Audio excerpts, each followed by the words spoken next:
जितनी बातें हमारी बहन ने कही हैं, मैं उनकी तमाम बात के एक एक लफ्ज से मुत्तफिक हूं और हम उनके साथ हैं।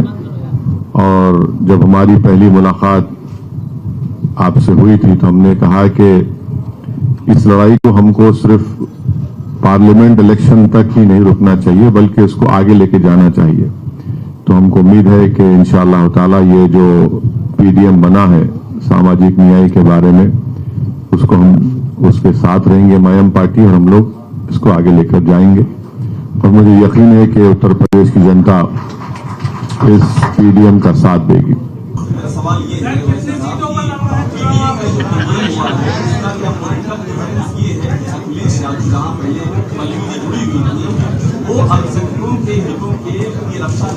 अच्छा, समझ गया। सुन लीजिए समझ गया। मुरादाबाद में क्या हुआ? मुरादाबाद में डॉक्टर एसटी हसन साहब उस पार्टी के लीडर थे लोकसभा में, और इतनी उनकी बेइज्जती की गई, इतनी बदतमीजी उनसे की गई। एक मिसाल जो तो बहुत लंबी फहरिस्त है कि आपने दो कैंडिडेट्स को टिकट दे दिया, दोनों को बी फॉर्म दे दिया। मेरे अल्फाज नहीं है, डॉक्टर साहब के खुद अल्फाज नहीं है, तो इससे क्या मैसेज जा रहा है?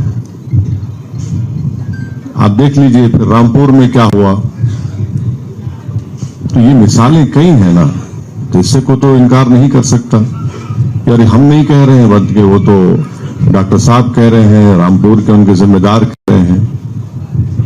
ये हकीकत है, इसे कोई इनकार ही नहीं कर सकता। एक एक करके कहीं हम भागने वाले नहीं है कहीं। नहीं, आप डिसाइड कर लीजिए, एक आदमी को चौधरी।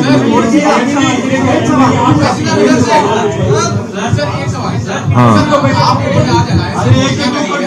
आपका अलायंस उत्तर प्रदेश में है और कितनी सीटों पे लड़ेगा, और इसमें देरी क्यों हुई? जैसे पहले चरण का नॉमिनेशन खत्म हो चुका है, उसमें कई मुस्लिम डोमिनेटेड सीट्स थी जिसको लेके आपका जो अलायंस में पीडीएम का जिक्र हुआ है, और वहाँ पे जो वाली सीट्स तो निकल चुकी, तो अभी आगे का क्या समीकरण है? पहले सीटें कितनी है? नहीं साहब सिर्फ एम क्यों कर रहे हो? पीडीएम है ना ये।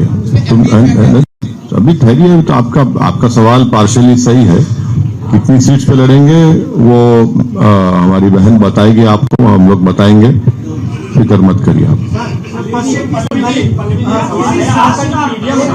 आपका जो पीडीएम होगा एनडीए के लिए बहुत अच्छा है। हाँ, यहाँ पर आपका प्रदर्शन बहुत अच्छा रहा था निकाय चुनाव में। हाँ, जो दलित मुस्लिम बहुत सीटें थी पहले चरण में वहाँ पर नॉमिनेशन हो चुका है, और वहाँ पर आपका समीकरण भी बहुत अच्छा दिखाई देता है। मेरा एक्सपीरियंस संभल हो, और वहाँ पर आपने चेयरमैन की सीटें भी जीती है। तो वहाँ पर आपने कैंडिडेट कुछ नहीं बता रहे हैं, वहाँ पर चुनाव का क्या अवस्था है? कोई सॉफ्ट कॉर्नर रखा जा रहा है वहाँ पर? काफी सारी नहीं, किसी के लिए कोई सॉफ्ट कॉर्नर नहीं है, हमारे लिए सॉफ्ट। मैंने इंशाल्लाह ये लंबा साथ रहेगा, फिक्र मत करिए आप अभी तो शुरुआत है। हाँ, कौन?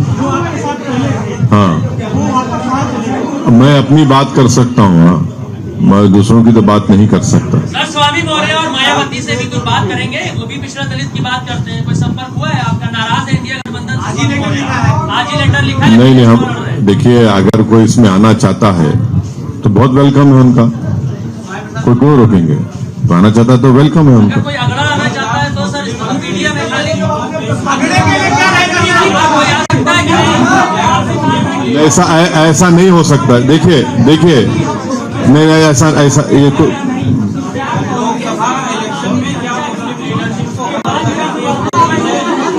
भाई साहब, आप लोग अपने आप में एक डिसाइड कर लीजिए कि कौन कब पूछेगा, तो आसानी से होगी। आसानी, अरे एक नहीं 10 लेंगे, मगर आप जिम्मेदार ले लीजिए। आप किसी और को दीजिए, अपना क्यों? बोलिए, आप ही जिम्मेदारी लीजिए। सर, आपको कहा जाता है जब पार्टी बुलाते हैं, हाँ, वोट काटते हैं, हाँ, पार्टी की तरफ काम चलेगा उत्तर प्रदेश में, क्योंकि पीडीएम लड़ता है तो इसका फायदा एनडीए को मिलेगा ना कि आपको तो बहुत ज्यादा फायदा मिलने वाला नहीं है। तो पार्टी की तरफ आप काम करेंगे।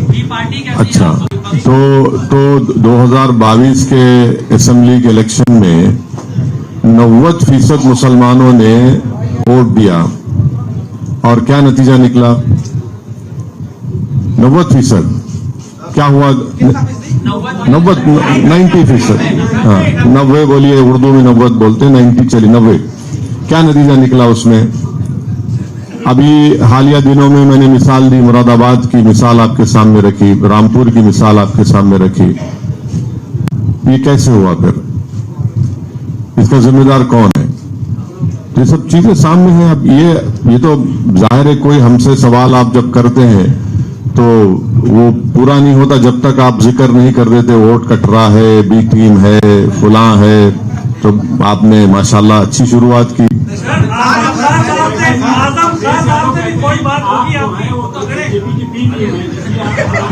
हाँ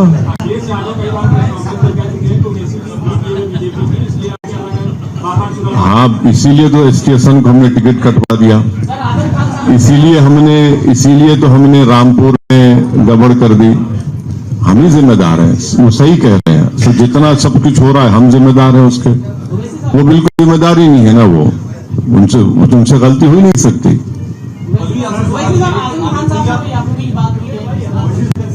नहीं, एक सवाल ये है कि जब चुनाव होते हैं उत्तर प्रदेश में, हर चुनाव में जो सेकुलर पार्टियां होती हैं गठबंधन में, और दूसरी तरफ जो मुस्लिम पार्टियां हैं वो उस गठबंधन में शामिल होने की कोशिश करते हैं, लेकिन उन्हें दूर रखा जाता है। तो ऐसे मुसलमानों की राजनीति मानते हैं।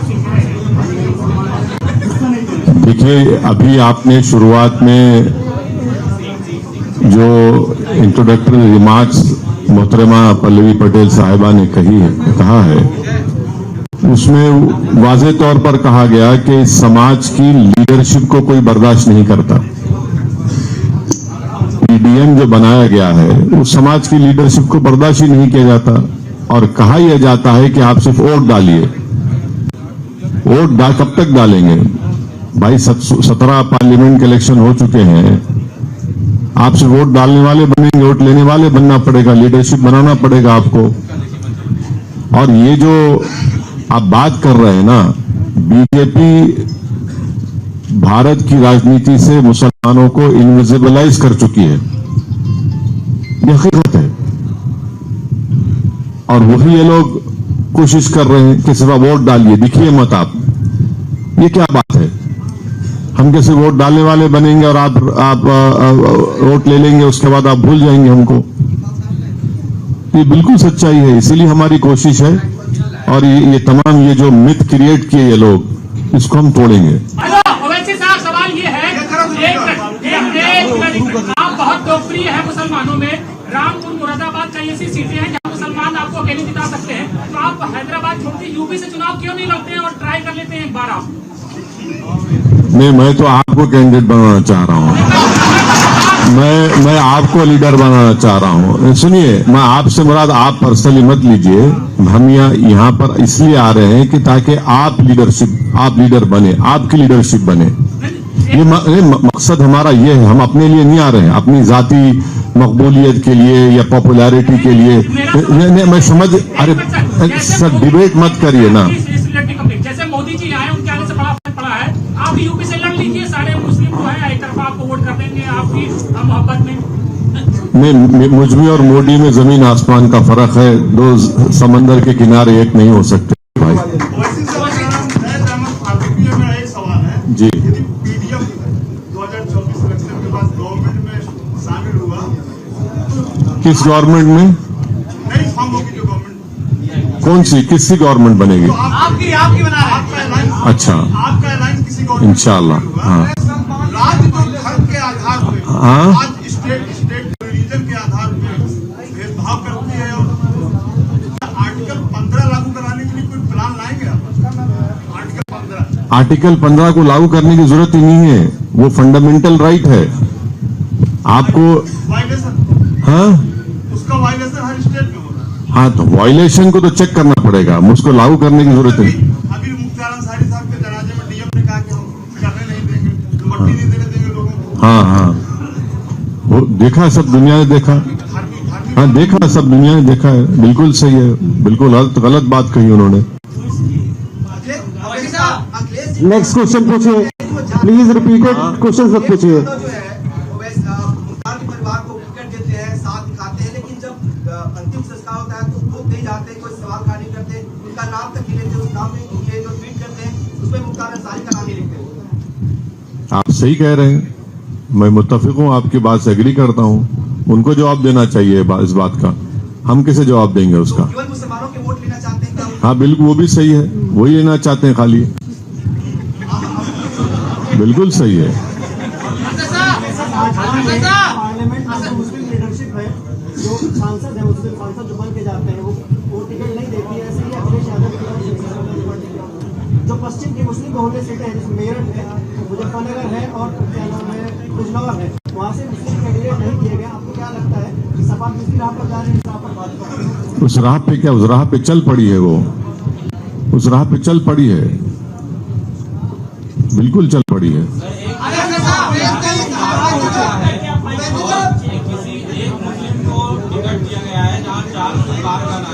जहाँ पे एक तरफ 4 पार का नारा है, लेकिन एक मुस्लिम को टिकट दिया गया और दूसरी तरफ इंडिया इतिहास में बड़ी साथ है मुसलमानों को कि उनकी लीडरशिप बचेगी, लेकिन यूपी में जिस तरीके से टिकट दिए गए हैं बड़ी मायूसी है। आपने बड़ी लेट कर दी है कांग्रेस। नहीं, कोई नेक काम की शुरुआत में देर नहीं बोल सकते।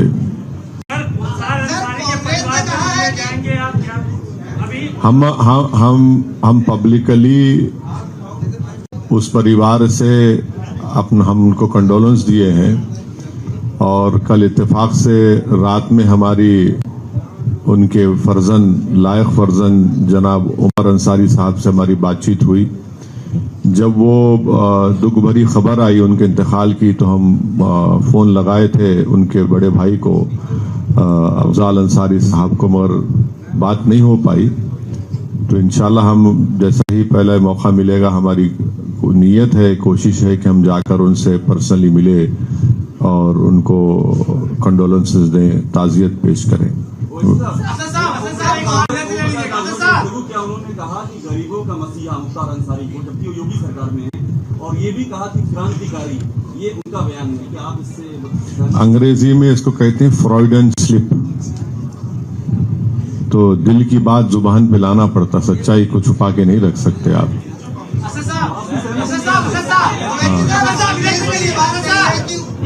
आपकी पार्टी मुस्लिम बहुल क्षेत्रों से चुनाव लड़ेगी। कौन कांग्रेस द्वारा ये बात कही गई, कांग्रेस के उन्होंने कहा है कि आपकी पार्टी मुस्लिम बहुल क्षेत्रों से चुनाव। किसने कहा? कांग्रेस में कांग्रेस के प्रवक्ता है, उन्होंने ये बात कही। छोड़ दीजिए ना। आपने एक कोलेशन बनाया था। हाँ, आपने एक कोलेशन बनाया था पिछले इलेक्शन में डॉक्टर अयूब के साथ, और उसके साथ कुशवाहा जी थे। क्या उनको भी इसका हिस्सा बनाएंगे? मैं देखिए अभी मोहतरमा पल्लवी पटेल साहिबा ने कहा है कि हम हर एक का वेलकम करने के लिए तैयार हैं। उससे सबक क्या लिया आपने? उस कोलेशन के बनाने के बाद रिजल्ट बहुत अच्छा नहीं रहा। हाँ। क्या उस पर मंथन आप करेंगे? जो कमियां रही उसको नहीं, सबक ये है कि कभी मायूस ना हो, ना उम्मीद ना हो और लड़ते रहो। करेज ऑफ कन्विक्शन होना चाहिए आपको, तो हम वो काम कर रहे हैं।